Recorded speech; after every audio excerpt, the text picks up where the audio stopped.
T. Victor Urban III, and I'm taking it to the house. I'm Dr. Timothy Hoover, and I'm taking it to the house. Brother, before we get started, I know there's a lot to talk about, but I want to shout out to the Kimbe Mutombo family and the Pete Rose family. We just recently lost those two legends. They were legends in their respective sports, being baseball for Pete. Uh, My goodness, what a player he was in my day, when my age of innocence, when baseball was hot. I was learning the game, and Charlie Hustle was out there diving around. So we're gonna miss you, Pete, but your story, your legend will live on. Um, Many will ask whether or not you should be able to go into the Hall of Fame. Many know that you gambled on sports. Many know, but I wish we could separate the two. You know what you did as a player and what you did later on. So as a player, there's no doubt where you belong in the Hall of Fame. But seemingly, many will not forget what you did in betting on your own sport, that being baseball. And then the Kembe, Mutombo, the finger wag. The man was all about that business. You came up in there, it's about that business. But I must tell you about what's circulating on social media about him talking to Michael Jordan. You never dunked on me. You never dunked on me. You never dunked on me. Well, Michael went ahead, jumped on that ass, and he dunked on him. So he can't say, Michael, you never dunked on me. You got dunked on. But I just wanted to start out just being a little somber, humble, and to the respective families, just to let them know that in spite of their athletic prowess, these were men in their families. There are men in the community, and they have families as well. And so respect to the Rose family, Mutombo family. Hey, I have no more on that, other than big respect. Thank you all for your contributions to the world of sport. I can say, watching Pete Rose in my early phases of life, and as you stated, baseball was the American pastime. I grew up to become a baseball player. That's what I wanted to be. But I patterned so much, I did not realize until life continued on, pattern my baseball style after Pete Rose, because I remember one time seeing him slide head first. And that's all I wanted to do. And you can ask my parents, you can ask anyone who's watched me play baseball, started at the age of 4. When I knew it was time to slide, I did not hesitate. I head first slide. And it is my endeavor not only to be a head first slider, but also to break Ricky Henderson's record. So anytime I got on base, I was going to steal a base and I was going to slide head first. So that's something that I remember as a child, growing up and understanding who Charlie Hustle was. And yes, throughout my lifetime, I watched him go from Charlie Hustle to Pete Rose, the manager, to Pete Rose, banned for life. And it is part of his life journey, it's part of his life story. And of course, as you stated, very polarizing with regards to should he be inducted to the Hall of Fame or should he not be inducted. Banned for life means banned for life. And then what? So it is still a story that we'll continue to talk about for years and decades to come. He was, as you stated, what he did on the field was transformative, that led for generations. And so he will sorely be missed. And then with the Kimbe, as you stated, watching basketball in the early 90s, the late 80s, as I started coming of age, and watching that Georgetown Hoya group, when it goes from a Patrick Ewing to Alonzo Mourning and Dikembe Mutombo, and watching those thoroughbreds that was coming out of that Georgetown program. Wow. Wow. And each one of those men, Dikembe in particular, how transformative they were in NBA. And not only what Dikembe did on the court, it's the man he was off the court. His Yes. philanthropy, his humanitarian, and how he became a global ambassador across the world for basketball, and how he introduced the game of Yeah. basketball, so many great initiatives in Africa. So again, what a great human being, sorely missed. And as you stated, thank you for their families for sharing their men with us, so that we can Yeah. have it's a better, it's that distraction of sport, but also seeing what you can do when you have that platform. Bruh, let's hit it. Okay. Now that's out the way. What's up is down, what's down is up. I don't know. 5 games is a good sample size. 5 games, we should know in the NFL who's who. We talked about champs and chumps, winners and losers, pretenders, contenders last time. I must say, and I'm going to go in your backyard. I'm going to go to Baltimore Ravens because I'm a fan of Lamar. Come out and join us at the Spot Family Entertainment Center as we transition to the Spot's Haunted House, October the 19th through the 31st, from 7 to 10 p.m. Thursday through Saturday, 6 to 8 p.m. on Sundays. $10 admission fee. Come on out to 8500 Dyer Street, Suite 80, the Spot Family Entertainment Center. Lamar. Wow. I love what I'm seeing. And yeah, he's a two-time MVP, right? That we get. His running, that we get. His passing, that we get. But putting it all together. So early in the season, to me, I see him controlling the game a lot more better now than even earlier in the season. And what I mean by that is his play calling, his audibilizing, and execution, getting the ball to the right person at the right time. And then you got D. Henry. Got to be more careful. People making business decisions, man, when they see him coming down and it's 5 yards beyond the line of scrimmage. Do I tackle or do I let him go? Do I act like I tackle him because I know the film is on? I'm going to be on tape tomorrow. How do I look? How do I look? How's my presentation? Because this is a big old boy. He must be coming about 240, 250 and at full top speed. And there was one play where he just outran everybody and nobody can close the gap. What was the Titans thinking about, man? Remember the Titans what? Remember that you screwed up, man, to let him go. Again, that's us talking about devaluing the running back. Well, your trash is somebody else's treasure. Baltimore Ravens got D. Henry, and now Baltimore Ravens, when they run the ball, which is their identity, and we talked about this before, with that identity, they cannot be stopped. Well, it just so happens they got a key quarterback who knows how to pass the ball, get rid of the ball, extend the play, and get the ball to the right person. Man, that Cincinnati Bengals game, that Ravens game was the game of the week, if you ask me. The game of the week. Yeah, I know Pittsburgh and Dallas came down to the last play, but that Ravens game and Bengals game was the game of the week. Bruh, I toss it to you. Tell me what's on your mind. Man, what's on my mind is eat, eat, eat, eat, eat. Listen, Linda. Hey, okay, yeah. We have to understand this is a new season. And with this new season, they had 3 preseason games. So we could probably count the week 1 of the NFL regular season as another preseason game. Yes, it was definitely concerning to see a team of the Baltimore Ravens caliber to be 0-2. At the same time as the early season, the same time is that they're still getting kinks out of the system, and we had a major upgrade to the offense in the name of Derrick Henry. That is not the same Derrick Henry. That is not the same plays that we had week 1 and 2. Not the same. There's no way Kansas City would have won that game. There's no way that game week 1 should even ended with a pass that with a controversial catch. No reason why the Raiders should have even had a chance to even beat it. So we had to find the identity, and you're absolutely right. Ain't no reason to find out that to act any different to who we are. Blue collar, smash mouth football. Like it's the 70s, the 80s, and 90s where running backs meant something. You come here to Baltimore if you want to be known as a running back and get recognized for what you are. I will take that pause because I think about J.K. Dobbins. He would have been a great running back. Unfortunately, he got injured.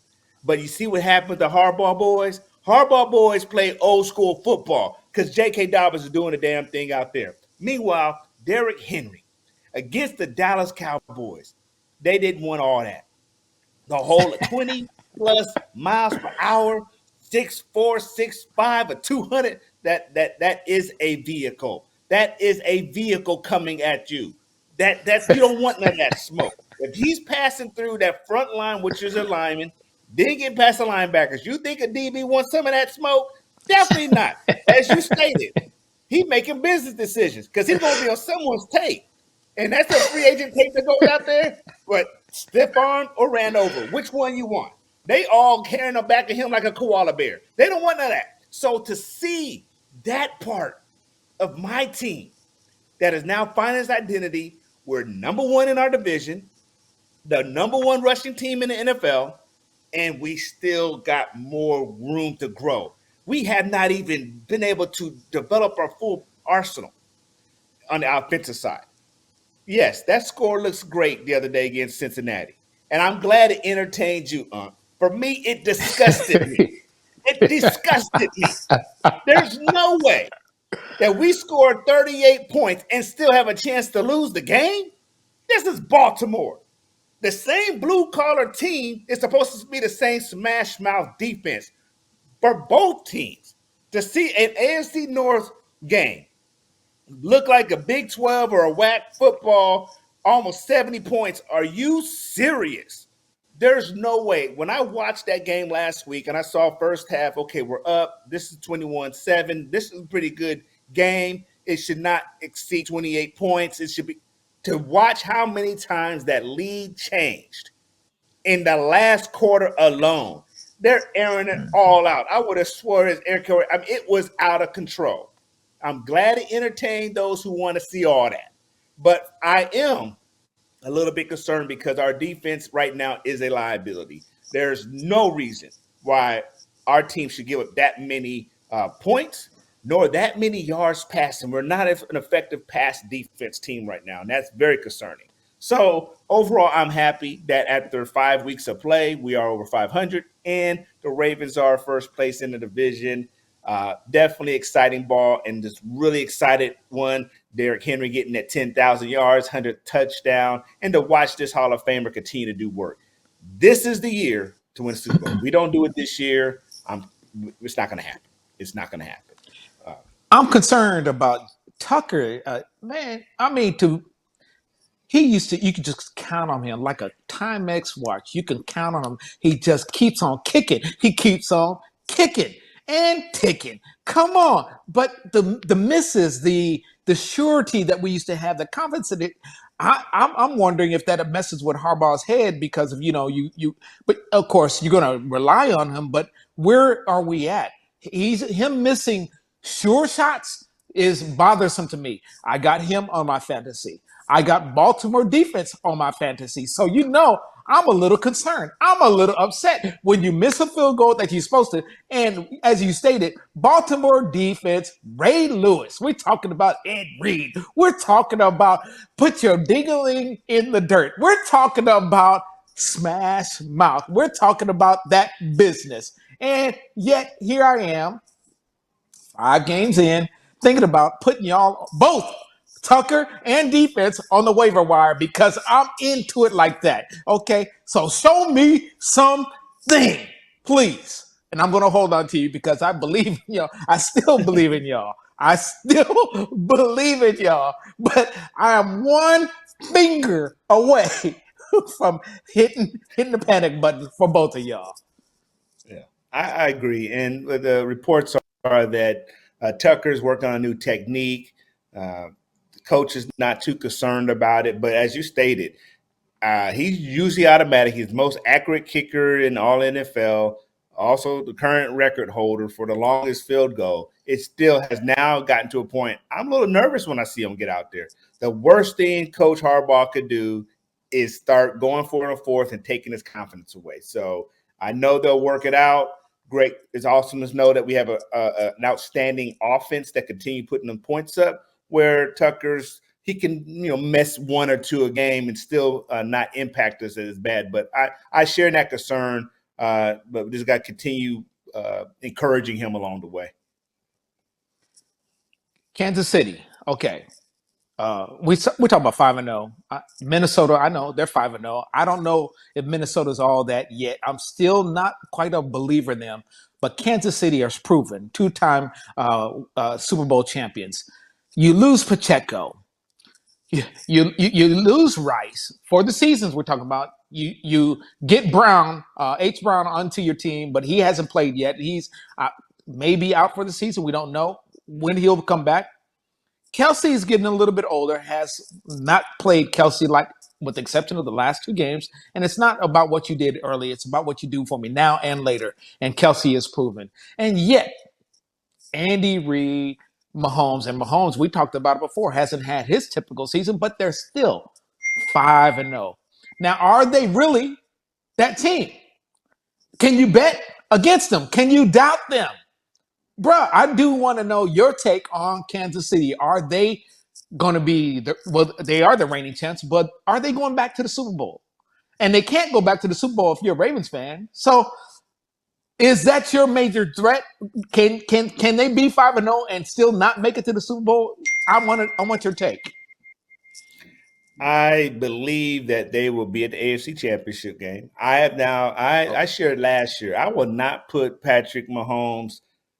I will give Patrick Mahomes a Tom Brady treatment. I cannot bet against the guy unless he's playing against my team. They play for the postseason. They'll do enough to win their division. Who's a threat in the division? The Chargers? Maybe, but they already took care of the Chargers. So as long as they win their division, they're okay. And then outside the division, who's their biggest threat? Baltimore, maybe Pittsburgh, and Houston. AFC East, done. Bills, they're chumps, not champs. They're pretenders, not contenders. So if I look at the AFC, who is their biggest threat? Joe Burrow is a threat, but not his Bengals. So if I look at the landscape of the AFC conference, Kansas City, Baltimore, Houston. Those are three beasts. Still got to find out the Steelers, but they don't have a quarterback. So that takes care of the AFC North. Who in the AFC South? Tennessee is nobody. Jaguars don't want no smoke. Indiana don't have anything. So that gives you Houston. AFC West, the Chargers are the only ones. Raiders, we know who they are. And Denver don't want none. AFC East, Miami's done. Buffalo's a pretender, but they'll win their division. The Jets are done. They just fired their coach in New England. So the only threat, again, even if Patrick had an off season, if this is not his best season, when we know last year was that horrible roster, he still will make it deep into the playoffs because there's no one else that can even go up against him right now other than C.J. Stroud and Lamar Jackson. That's what I'm calling out 5 weeks in. I love it. And, in the 110 episodes that we've had in shooting, I think that's your best take. We need to save that right there. We need to keep that. We need to put that like we used to do baby shoes right on the rear view mirror. That is one of your best takes, bruh. I love it. I love it. There was a play last night during the game. Kansas City was on. Mahomes extended the play. Mahomes doing Mahomes-like things. As a matter of fact, in the game, I saw him step into the phone booth and come out Superman. Literally, he came out, extended the play, stepped up, did a pivot, and dove. I don't know if you remember that play or saw the play, but he dove and extended. He should have been tackled for a loss, bro, and somehow got away and dove. And I saw Superman. I saw an S on his MF chest. My goodness. And I said, he just does what it takes to embarrass you. He does what it takes to make you feel bad. He does what it takes to make you feel like you're junior varsity. That's what's upsetting. You can play your hardest. You can play, and they don't have a full complement. Oh, by the way, Kareem Hunt signed just a couple of weeks ago. Everybody else had the chance to pick him up. Oh, nonchalantly, 102 yards last night. Kansas City just does enough. And Kyle Hurd, I was listening to Kyle Hurd. He reminded me of the Dubs back in the day. They just showed you they were superior. They didn't have to kick your teeth in. They just, by the end of the game, you are tired, hands are on your knees, and you still lost. You gave it all, and they did enough to win. That's how I see Kansas City, doing just enough to win. They're going into a bye week. Everybody gets a break. Everybody celebrates Kansas City. And you're over here panting, tired, woe out, needing new cleats, a new mouthpiece, and a new strategy because they're going to be back, especially in division. So kudos to Kansas City, Mahomes, and Reid. You touched on the Jets. Player empowerment is for real, man, because I don't think Robert Salah, excuse me if I cut up his name, but I don't remember him tackling anybody. More than to cut him off the team. I don't remember him throwing in an interception. I don't remember him fumbling. Matter of fact, I don't remember him playing a game. I cannot sit here and tell you today that I'm a fan of his or I can defend him. I cannot. But what I started off saying is player empowerment is real. Man, we see it in LeBron. We seen it with Magic Johnson. We've seen when players can get coaches fired. In this instance, we're talking about the Jets and we're talking about Aaron Rodgers. What bothers me is how you, Mr. Woody Johnson, I believe you're the owner of the Jets. How can you bank on a 40-year-old quarterback who has maybe a year left, maybe 2 years left? Choose him over your coach. To me, you're asking for trouble. Well, guess what? You got it. You got trouble. You got instability. And my co-host can talk about organizational leadership. He can talk about organizational management. He can talk about organizational structure better than me. He's qualified. Matter of fact, Woody, hire my co-host. Y'all need help up there. It's not what's going on the field, although on the field it's sorry, it's sad, but it's a reflection to me of what's going on as ownership and leadership group, GM. The GM hired these folks. You had a quarterback last year that you had to play him. I'm sure the coach didn't want to play him. How can you support Aaron Rodgers over your coach? I don't get it. I don't understand it. What Aaron Rodgers is just to me, he's a renegade.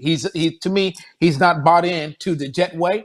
What is the Jet way? I don't know because y'all need to tell me. But I don't see him being a long-standing member of your organization that you can count on him for anything, especially right now when he's just coming off an injury and he didn't melt himself. He didn't ingratiate himself to the locker room. And so I got a problem with it. I'm going to always have a problem with it. And I hope that you got a solution, my co-host. I hope you got a solution. Clearly, I don't. So I'll ask you, so do you believe that before Aaron Rodgers came that the coach did enough to maintain his job? Do you think the Jets have been that good for his, 4 years he's been on the team as a coach? So 3 years this year, he's fired. 3 years. How many years does it normally take when you don't have the players in place to make it happen? So does he have a say? Bill Parcells said, I want, if I'm going to do the dishes, I want to buy the groceries too. And I don't believe that he bought the groceries. So in those 3 years, did he select Zach Wilson? No. The GM did. Did he want to play Zach Wilson? No, I'm sure he didn't want to play Zach Wilson. So, but to answer your question, no, he did not do enough. And I'm sure Aaron getting hurt last year and all the eggs were put in one basket when Aaron comes over pre-Achilles. Everybody was riding his coattails. Everybody thought, and they had a solid defense.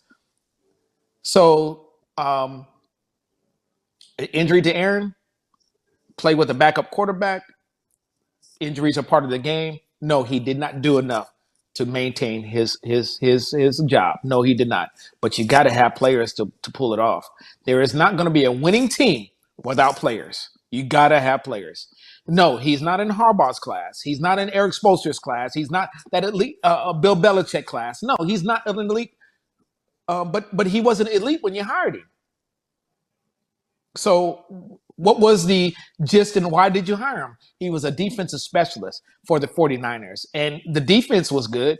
The offense never got it together.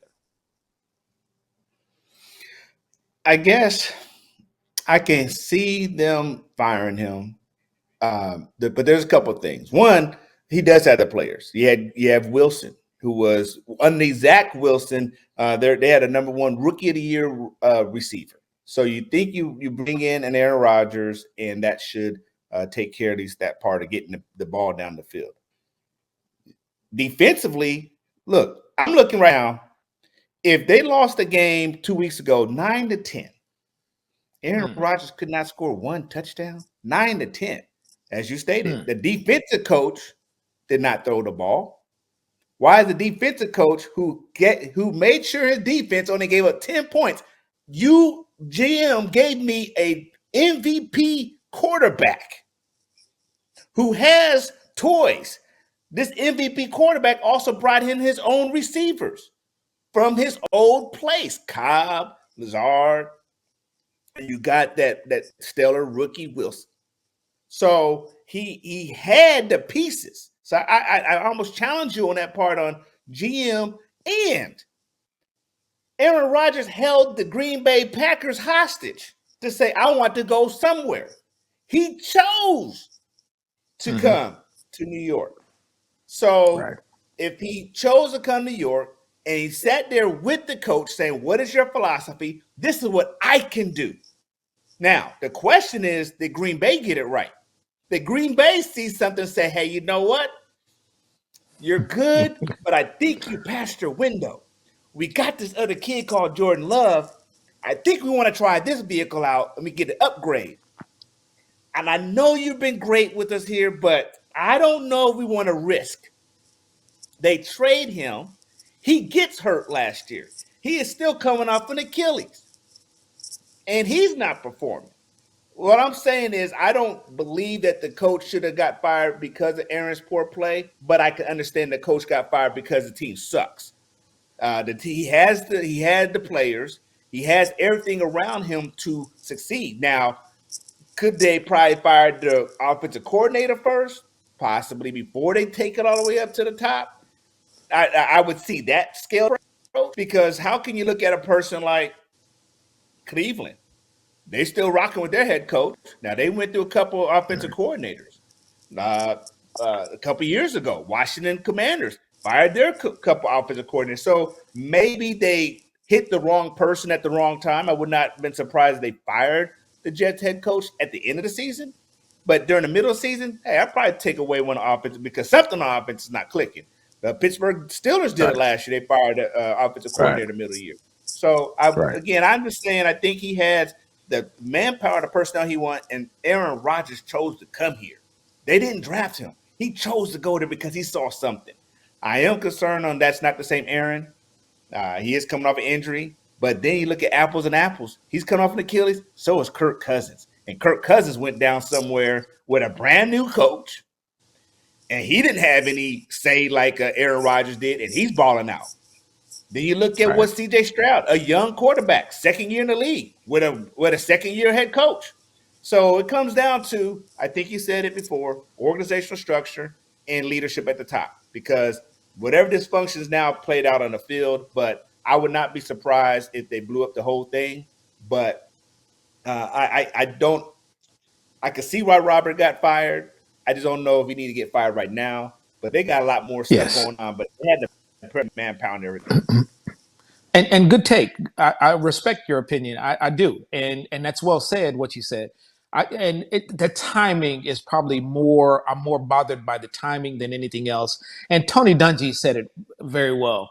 I was 2-3. Thank goodness they didn't fire me. And he won a Super Bowl after starting out 2-3. So we talked again a couple weeks ago. And if you're a fan of this show, you hear us, you know us, we talk about it. 5 games in, is that enough to say? Yeah, they got a pretty good defense, and they have all these weapons. We did not have a full 4-game preseason. You have traveled to London. That's going to knock anybody's teeth out. You've had a couple games on on Thursday, so that means a short week. So discombobulated, disorganized. How about we're not settled in yet in the early part of the season? So it's not fair to the coach. It's not fair to the coach. And Aaron Rodgers, to me, I believe Aaron Rodgers does not he's not buddy-buddy with anybody, any coach, especially anybody that is managerial. To me, he doesn't have that persona, if you ask me. He doesn't, awkward moment during one of the games. It was a successful play. He comes over. The coach wants to hug him, and he says, no, it's too early in the season," kind of a thing. It's only second. Come on, man. How about celebrate the moment? But that's kind of stuff that bothers me. But agree, the timing. He may have deserved to be fired, just not right now. Come on, just not right now. So, and I what do totally you agree. do? To me, if you're going to fire somebody, you got to have a plan in place. You got to have somebody ready to go in his stead. Okay, so you don't have that. You have an interim coach coming on that's already on staff. What's he going to do better or different than was already done? So no plan in place. Then why fire him? I totally agree. And we already spoke about it. AFC East is a weak division. So even at 2-3, 5 games in the season, they play 17 games now. We Right. just watched how the Baltimore Ravens started 0-2. Now they're in first place.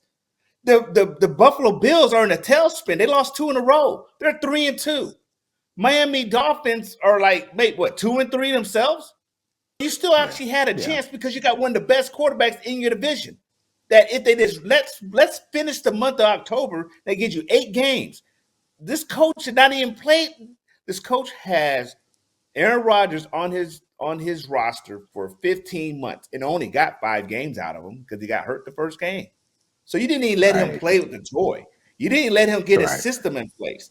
We're talking about the gelling and all these different dynamics. So obviously there's something else that was happening off court or off the field that we're not privy to because for that knee-jerk reaction, again, you're talking Yeah. about a Cleveland Browns team that is sorry. Talk about a Raiders team that doesn't know which way they want to go. Talk about a Jaguar team. Yet those coaches are still employed. So the Giants head coach of all places. So Right. something else is there because there's some other teams Right. that have less potential to do something this off season or this postseason than the Jets. So I agree with you. Timeliness of the fire and is probably it's below standard.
Let's move on. Transition before we close out, man. We got the Dodgers. They're 1-1 against the Brothers of the South, that being the Padres. Bruh, we're in a dogfight. It's a 5-game series, man, and we got a game tonight.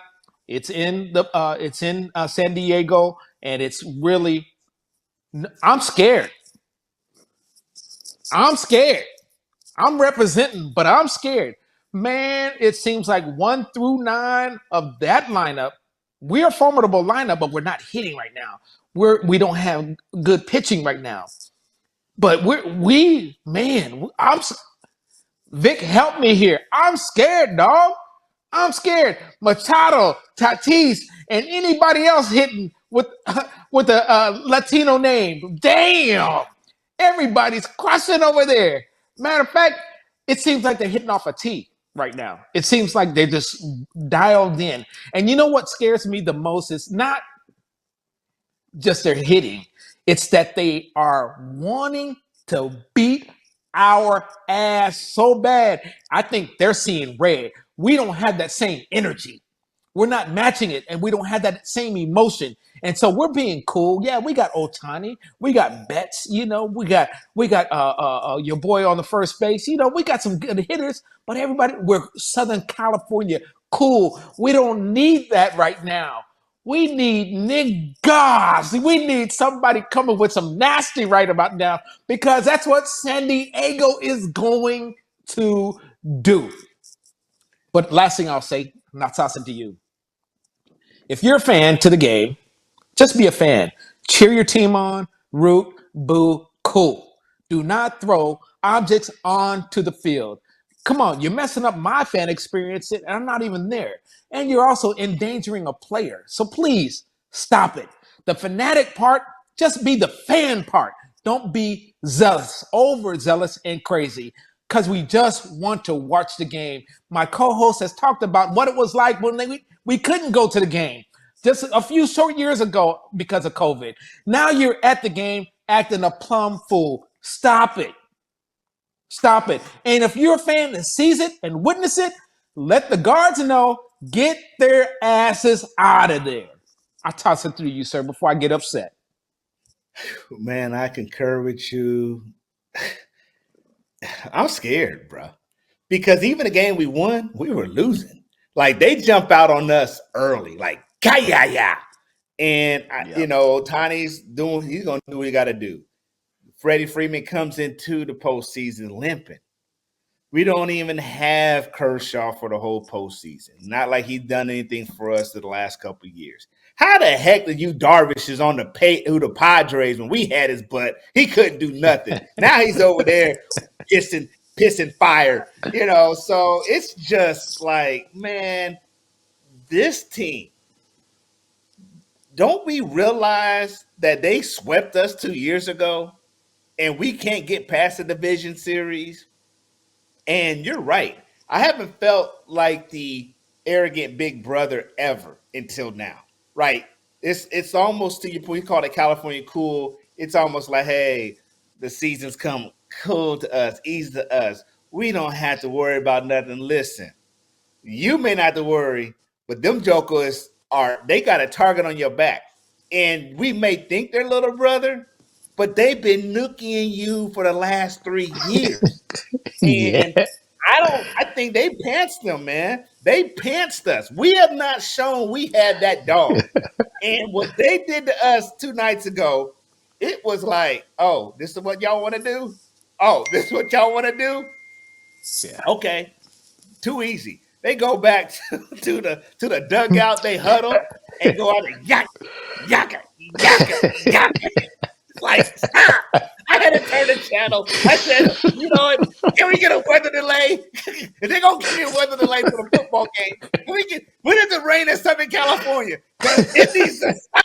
Just stop. Thank goodness it's a series, and it wasn't how many scores the most points in 3 games. Because, bruh, it's so now, do they have our attention?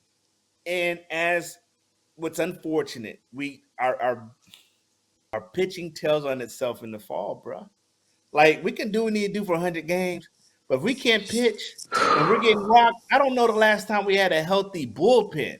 When I say bullpen, I mean all our pitchers. It seems like, man, it's pins and needles every time we throw the ball. And that's just the division round. If the Phillies get in this bad boy, so we can only do so much offensively. If we're not scoring, it's going to be a long night, bro. Long night. Yeah, So I concur with you. I'm scared. My heart says we'll win, but man, this is our last pitch of the night, and then we got to go back. And oh man, I'm speechless, bro. I'm speechless. Yeah. We had Bueller on the mound. He was mugged. What was it, a month ago or something? He got jammed up, got his watch taken. I'm like, oh Lord. And I can see his whole manhood being stolen tonight. And it did rain the other night. It did rain. It was raining home runs. Oprah said, you hit a home run and you get a home run and man, Lord, let's pray for these Dodgers. And we'll give y'all an update next year. We're at the end of the show already. It went by that fast. And I just want to say thank you all for listening. Thank you for chiming in, letting us know what's going on in your sports world. We are loving what we do. If you've been tuned in, we said 111 shows, and you've been a part of it. Thank you. Thank you. And we want y'all to celebrate with us. How many can run for 110, 111 shows? We're doing that right here on Taking It to the House. I'm Dr. Timothy Hoover, and I'm out. Hey, thank you, faithful fans. You all been with us for the last 4 years, and it has been a pleasure. It's been a joy. Thank you all for all the ups and downs, but always up. You all make our week. Continue hitting us up on our social media sites, Facebook, Instagram, Twitter. We love hearing, love the questions. Take care. Be safe. Enjoy this football, baseball, and basketball time of year. It is football. It is the fall. As we said, it is now Christmas in October. It's that time, team. So love you all. See you all next week. I'm Dr. Stephen Herbert III. Take it to the house. I'm out.